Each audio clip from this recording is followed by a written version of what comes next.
Chairman Peoples Party Bilawal Bhutto نے global smooth flotilla کو اسرائیل کی جانب سے روکے جانے پر رد عمل میں کہا، غازہ جانے والا کھانا اور دوا کوئی خطرہ نہیں۔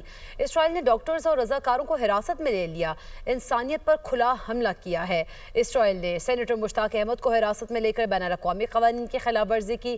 بلاول بھٹو نے گلوبل اسموتھ فلوٹیلا سے گرفتار تمام افراد کی رہائی کا مطالبہ کیا ہے۔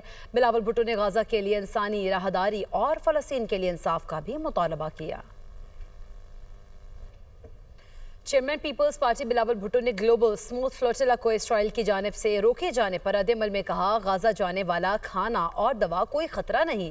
اسرائیل نے ڈاکٹرز اور رضاکاروں کو حراست میں لے لیا، انسانیت پر کھلا حملہ کیا ہے۔ اسرائیل نے سینیٹر مشتاق احمد کو حراست میں لے کر بین الاقوامی قوانین کی خلاف ورزی کی۔ بلاول بھٹو نے گلوبل اسموتھ فلوٹیلا سے گرفتار تمام افراد کی رہائی کا مطالبہ کیا ہے۔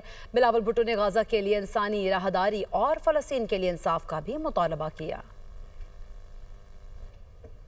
چیئرمین پیپلز پارٹی بلاول بھٹو نے گلوبل اسموتھ فلوٹیلا کو اسرائیل کی جانب سے روکے جانے پر رد عمل میں کہا، غازہ جانے والا کھانا اور دوا کوئی خطرہ نہیں۔ اسرائیل نے ڈاکٹرز اور رضاکاروں کو حراست میں لے لیا، انسانیت پر کھلا حملہ کیا ہے۔ اسرائیل نے سینیٹر مشتاق احمد کو حراست میں لے کر بین الاقوامی قوانین کی خلاف ورزی کی۔